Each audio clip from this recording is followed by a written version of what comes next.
Hello everyone! Today, I will take you to an exceptional place that I had the opportunity to visit. One of the most amazing experiences of my life. I am, of course, talking about the Oceanographic Museum in Monaco. A place that captivates you from the very first glance. Imagine a majestic building located on the edge of a cliff, overlooking the vast, blue expanse of the Mediterranean Sea. That's exactly where I went today, to discover the secrets of the deep and feel the magic of the oceans. From the very first moment I stood before the monumental facade of the museum, I felt as though I had been transported to another era. The building resembles grand palaces, and its neo-Baroque architecture, adorned with columns and sculptures, reflects the ambition and passion of its founder, Prince Albert I, a true navigator prince who dedicated his life to studying the oceans. My first steps led to the main entrance, which in itself promised an extraordinary adventure. I knew I was in for a day full of fascinating discoveries. Inside the museum are impressive aquariums, but the one that left the biggest impression on me was the Shark Lagoon, a space where you can observe the fascinating life of coral reefs. As I stood in front of the enormous aquarium, I could see sharks majestically gliding through the water, surrounded by colorful tropical fish and gently swaying corals. It was truly incredible. I felt as if I had immersed myself in the warm waters of tropical seas. Watching these powerful predators up close, I felt both respect and a deep admiration for the beauty of nature. However, sharks are only a part of the amazing species you can see in this museum. In other aquariums, there were tropical fish such as clownfish, parrotfish, and moray eels that made the entire interior shimmer with countless colors. You could watch them as they swam among the corals, creating an underwater spectacle of color and movement. In the seahorse aquarium, I had the chance to see these delicate, magical creatures that look like they come straight out of a fairy tale. The seahorses were so subtle and graceful that it was hard to take my eyes off their majestic movements in the water. The next stop was a part of the museum dedicated to the history of oceanographic research. I had the opportunity to see a collection of equipment used by the first ocean explorers, as well as models of famous research vessels such as Hirondelle and Calypso. I was fascinated by the immense dedication and courage of those pioneers who ventured into unknown waters to uncover the secrets of the oceans. The section dedicated to Jacques Cousteau, who served as the museum's director for over 3 decades, was also very inspiring. His work still inspires today's visitors, showing how passion can change the world. Cousteau is a legend, and it was here that he found a home for his discoveries, for his dreams of the seas.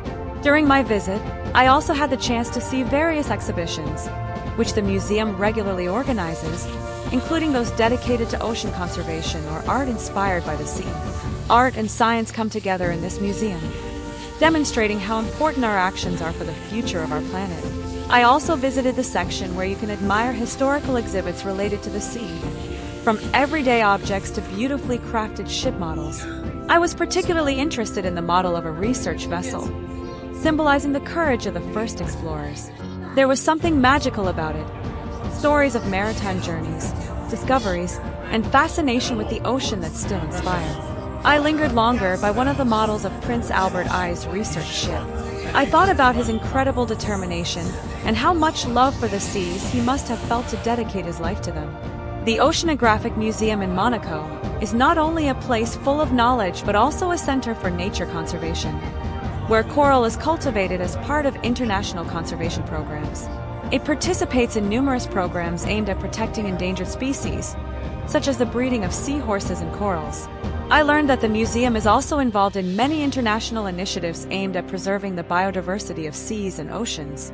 In one of the aquariums, I could also see Bongai cardinalfish, small, exotic fish that are endangered due to overfishing. It is truly encouraging that in such a place, you can not only learn about the beauty of the oceans but also find out how each of us can contribute to their protection. To conclude my visit, I went to the observation terrace, from where you can admire the stunning panorama of Monaco and the Mediterranean Sea stretching to the horizon. The view took my breath away. The blue of the sea merged with the sky, and the gentle breeze reminded me of the endless power of nature. It was at that moment that I realized how deeply connected we are to the oceans, how much they are a part of our planet and our lives. In summary, the Oceanographic Museum in Monaco is a place that must be visited. It is more than just a museum. It is a living testament to passion, knowledge, and love for the oceans. Today, as I walked among aquariums filled with exotic fish, admired historical exhibits, and learned the stories of brave explorers, I felt like a participant in a grand adventure. It is a place that shows how important our oceans are and what a significant role they play in our lives. I hope I managed to inspire you, and that one day you will visit this amazing museum yourselves. Thank you for being with me today. See you in the next videos.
Supplies, waves, like any other social.